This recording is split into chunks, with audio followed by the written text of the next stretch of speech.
ಈಗ ಇತ್ತೀಚಿನ ದಿನಗಳಲ್ಲಿ ನಮ್ಮ ಯಂಗ್ಸ್ಟರ್ಸ್ಗಳು ತುಂಬ ಹೃದಯಾಘಾತಕ್ಕೆ ತುತ್ತಾಡ್ತಾ ಇದ್ದಾರೆ. ಇದು ಎಲ್ಲರೂ ಕೇಳ್ತಾ ಇರೋ ಸಾಮಾನ್ಯ ಪ್ರಶ್ನೆ, ಏನಕ್ಕೆ ಇದಾಗ್ತಾ ಇದೆ, ಏನಿದ್ರ ಗುಟ್ಟು, ಯಾಕೆ ಹಿಂಗೆ ನಮ್ಮ ಯಂಗ್ಸ್ಟರ್ಸ್ಗಳು ತುತ್ತಾಗ್ತಾ ಇದ್ದಾರೆ ಅಂತ. ಮೊಟ್ಟ ಮೊದಲನೇದಾಗಿ ಹೇಳಬೇಕು ಅಂತಂದರೆ, ನಮ್ಮ ಯುವ ಜನತೆ ಇವತ್ತು ಸ್ವಲ್ಪ ತಪ್ಪು ದಾರಿಗೆ ಹೋಗ್ತಾ ಇದ್ದಾರೆ. ಅದು ಜೀವನ ಶೈಲಿ ಇರ್ಬೋದು, ಆಹಾರ ಪದ್ಧತಿ ಇರ್ಬೋದು, ಧೂಮಪಾನ ಇರ್ಬೋದು, ಮದ್ಯಪಾನ ಇರ್ಬೋದು, ಅಥವಾ ಮದ್ಯ ವ್ಯಸನಿ, ಏನು ನಮ್ಮ ಡ್ರಗ್ ಅಡಿಕ್ಟ್ಸ್ ಅಂತ ಏನು ಹೇಳ್ತೀವೋ ಕೆಲವರೆಲ್ಲ, ಅದಿರಬಹುದು.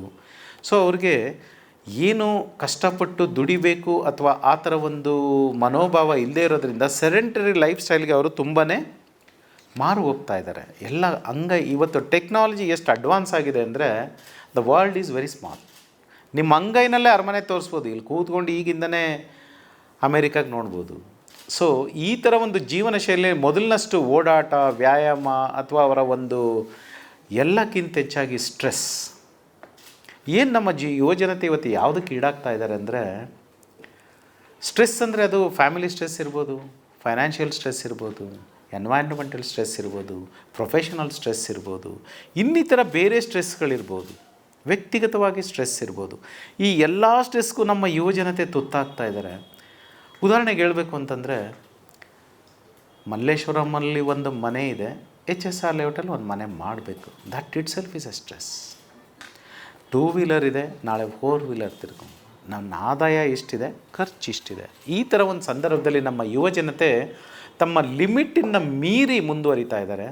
ಹಾಗಾಗಿ ಅವರ ಒಂದು ಆರೋಗ್ಯ ಅಥವಾ ಜೀವನ ಶೈಲಿ ಬೇರೆ ಕಡೆಗೆ ಹೋಗ್ತಾ ಇದೆ. ಇನ್ನು ನಾನು ಹೇಳ್ದಂಗೆ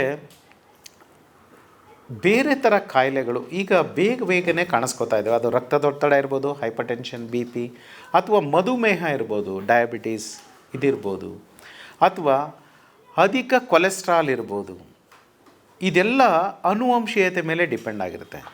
ಒಬ್ಬ ಚಿಕ್ಕ ಹುಡುಗ ಯಾಕೆ ಸಾಯ್ತಾ ಇದ್ದಾನೆ ಅನ್ನೋದಕ್ಕೆ ಕಾರಣ ಮೇಲೆ ಹೇಳ್ದಂಗೆ ಅವ್ರದ್ದು ಒಂದು ಸ್ಮೋಕಿಂಗು, ಆಲ್ಕೋಹಾಲ್, ಇದ್ರ ಜೊತೆಗೆ ಅವರ ಆನುವಂಶೀಯತೆಯೇ ತುಂಬ ಕಾರಣ ಆಗ್ತಾಯಿದೆ.